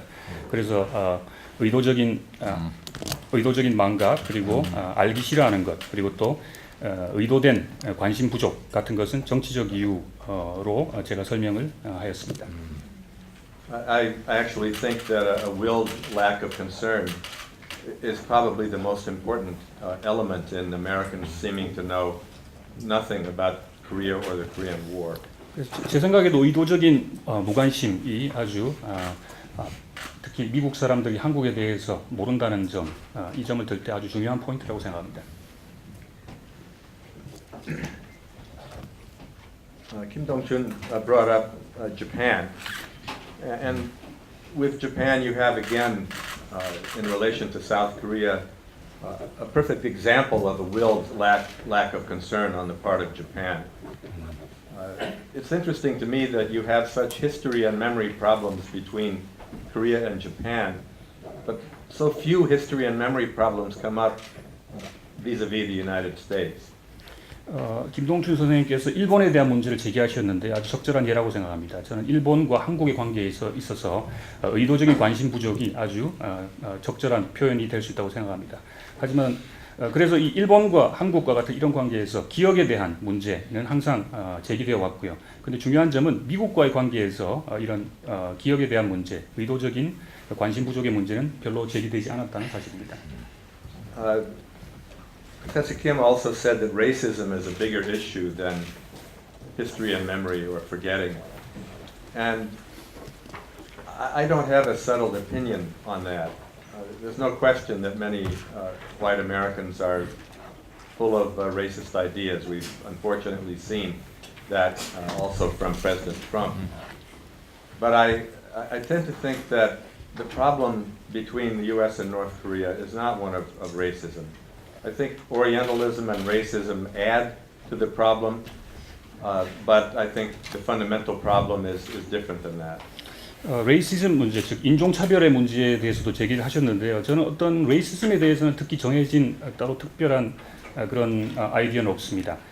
하지만 백인들, 특히 미국 백인들이 어떤 여러분도 아시겠지만 트럼프를 위시한 그런 많은 사실입니다. 하지만 오리엔탈리즘이라든지 이런 인종차별과는 별개로 접근해야 된다고 생각합니다.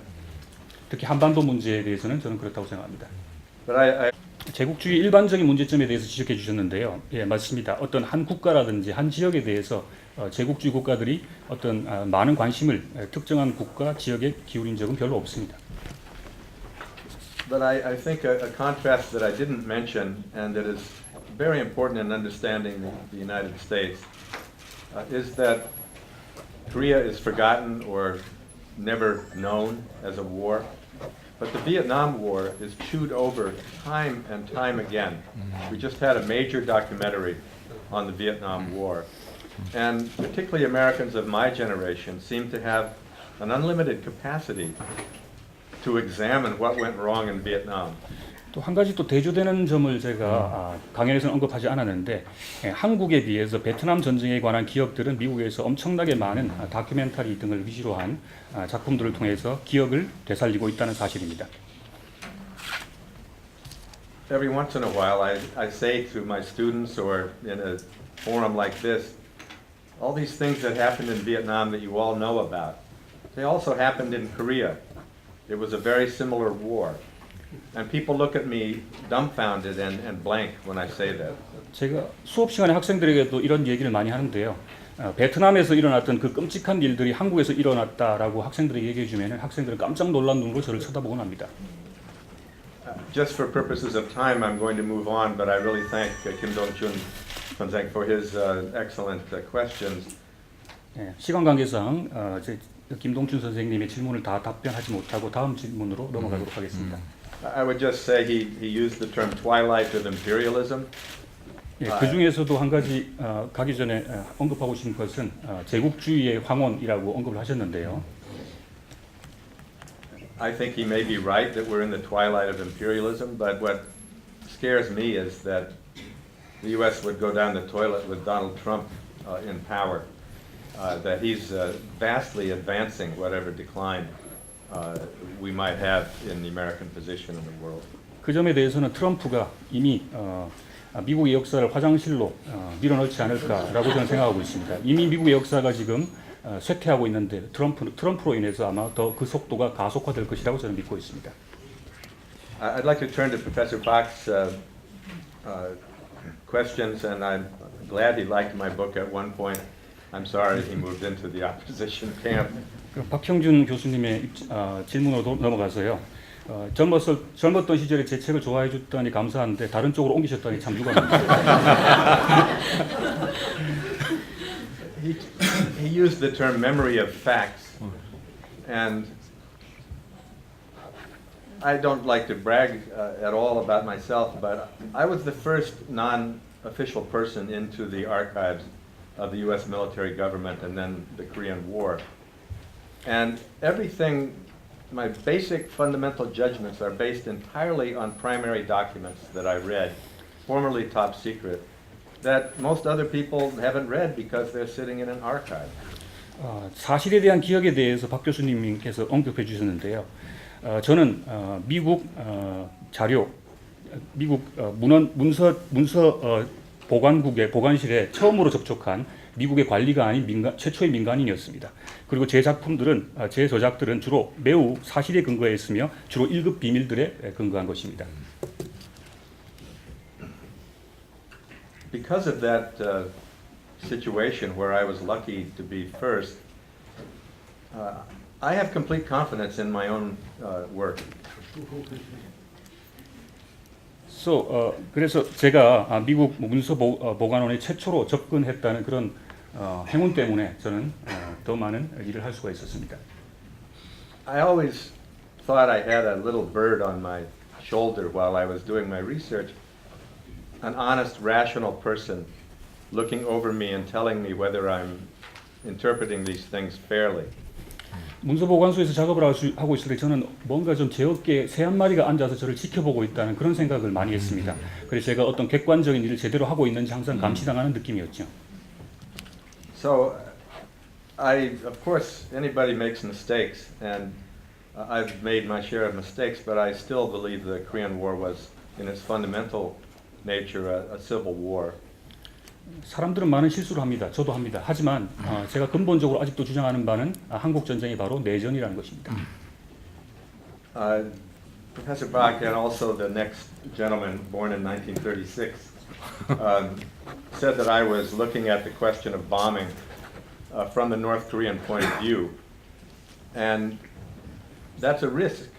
Excuse me, a risk anybody takes when they try to understand what the North Koreans are saying about their own experience. I believe they're right that their country was bombed more than any other 20th century country. South Korea was bombed too, but I have photos, lots of photos of Seoul at the end of the war. And even though there are many damaged buildings, it doesn't look like Hiroshima. But Wonsan and Pyongyang look like Hiroshima. 1936년생인 질문자에게 제가 답변을 드리도록 하겠습니다. 북한 측 입장에서 저를 이제 바라본다고 질책을 하셨는데요. 저는 항상 어떤 입장을 취하는 데 대해서 위험성이 따른다고 생각합니다. 저는 여전히 북한이 20세기 그 어떤 나라보다도 가장 더 많은 폭격을 당했다고 생각하고 있습니다.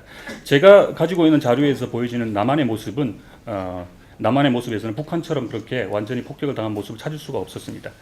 특히 원산과 평양은 완전히 폭격된 모습을 알 수 있었습니다.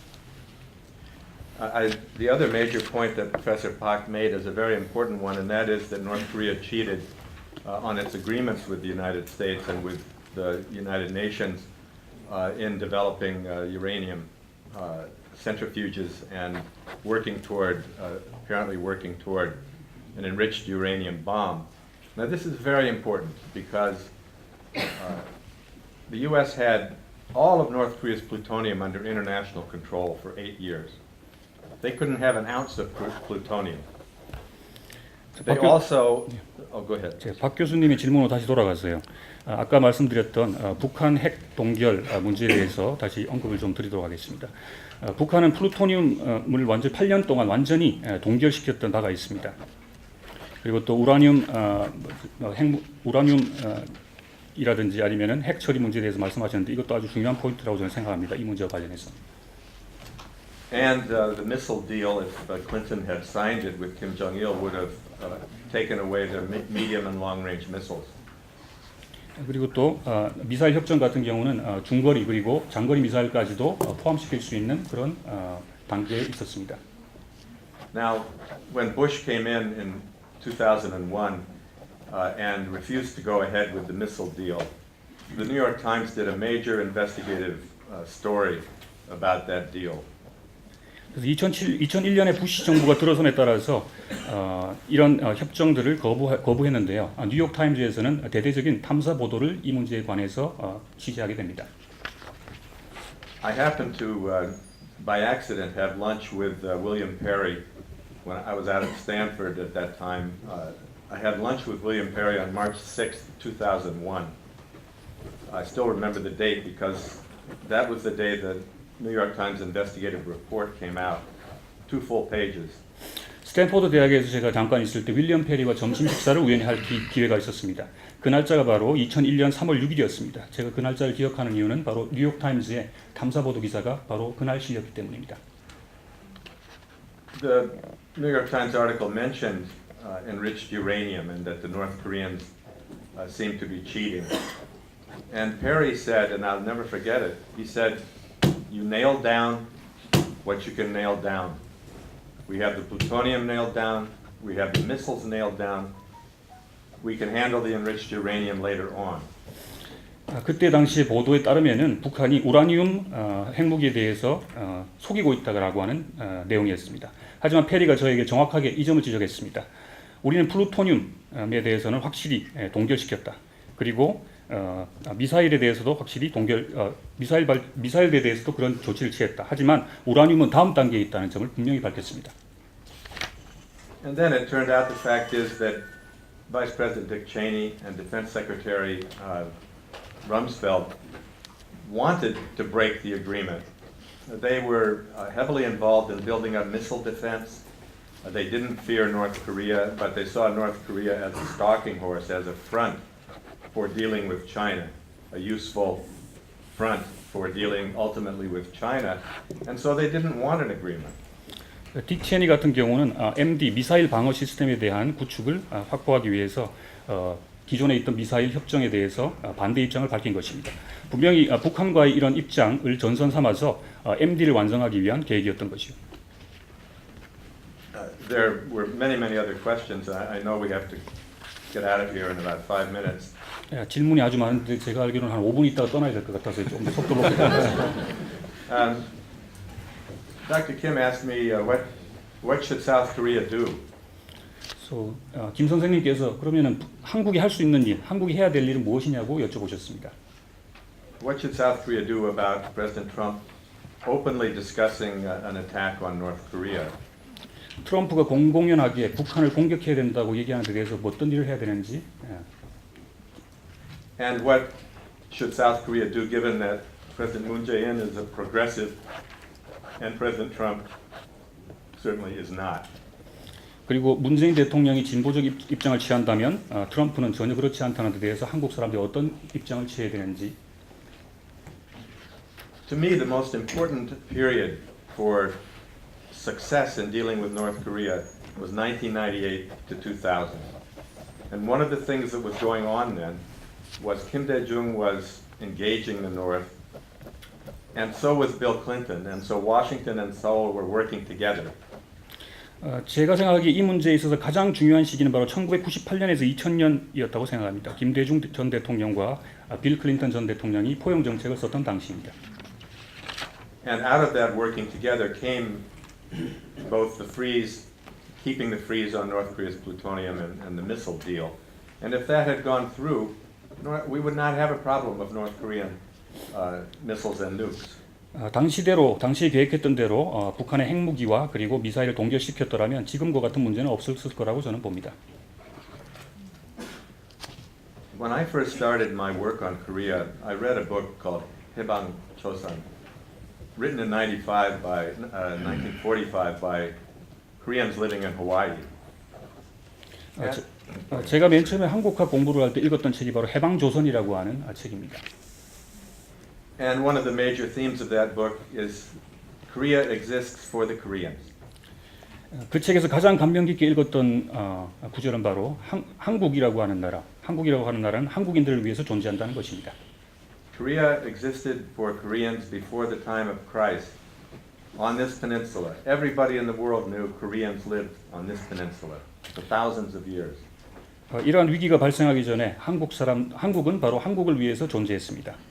모든 사람들이 한국민들이 이 한반도에서 수천 년 동안 살아왔다는 사실을 알고 있었습니다. Now, just 2 weeks ago, a State Department official said, "Well, with President Moon, we have to watch him. We have to keep him on a short leash."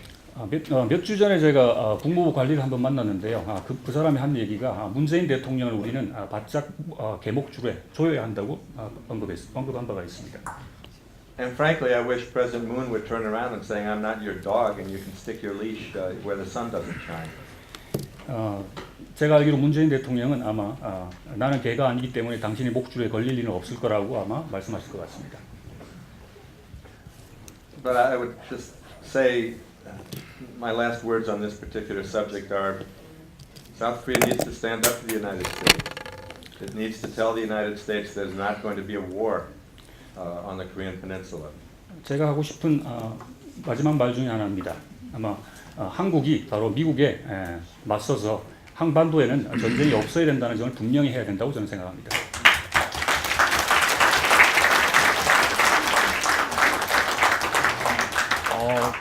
서명석 교수님 정말 참 질문에 대해서 일일이 아주 참 자세하고 친절하게 답변을 해줄 수 있어서 고맙습니다.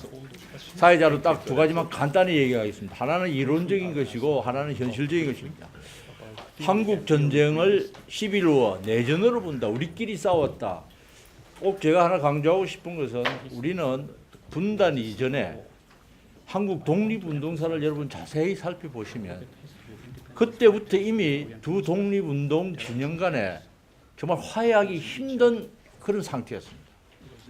이런 점에서 본다면 이거는 뭐 에치선 라이닝 문제도 있고 제국주의 대리전도 있지만 우리 내부에서부터 이미 싹트고 있었던 그것이 어떤 계기를 맞아서 촉발됐다는 점에서는 우리가 11월이라는 점도 우리가 잊지 말아야 된다.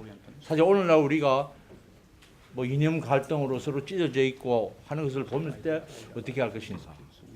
그다음에 또 한 가지는 제국주의 나라에서는 강대국에서는 지금 제국주의 황혼이다 뭐 제국은 없어진다는데 없어지기 힘들 겁니다. 없어진다 하더라도 상당히 오래 걸리고 지금 여러분들 남북 전쟁 핵전쟁의 위기 속에서 우리가 할 수 있는 것이 참 별로 없지 않습니까? 그래서 나도 대안이 없습니다만은 이런 상황에서 우리가 어떻게 참 뭐 주체성이라고 표현을 할지 나름대로의 그와 같은 살기를 찾아야 할지 다 같이 한번 고민해 봤으면 합니다. 아무튼 오늘 정말 참 이렇게 진지하고 생산적이고 흥미로운 마지막으로 한 마디만 좋습니다. 더 하십시오. I just wanted to say about the gentleman in the back who asked me about Atchison's press club speech in 1950. 50년의 애치슨의 발언에 대해서 언급하신 분이 계신데요. 거기에 대해서 제가 조금 언급하고자 합니다. That is one of the greatest myths of the Korean War, that Atchison sort of invited an attack. 제가 생각하기에 그건 아마 한국 전쟁이 애치슨 덕분에 애치슨의 그런 발언 때문에 생겨났다고 하는 일종의 미신이라고 저는 생각합니다. I wrote an entire chapter on it, and if the gentleman emails me on the University of Chicago History Department website, I'll be happy to send him that chapter. 제가 그 부분에 대한 책의 한 챕터를 읽었는데요. 제가 원하신다면 한 챕터를 보내드리도록 하겠습니다. 자, 그러면 이상으로서 오늘 우리 학술대회가 그야말로 참 성공적으로 잘 끝났다고 자축하면서 마치도록 하겠습니다. 감사합니다.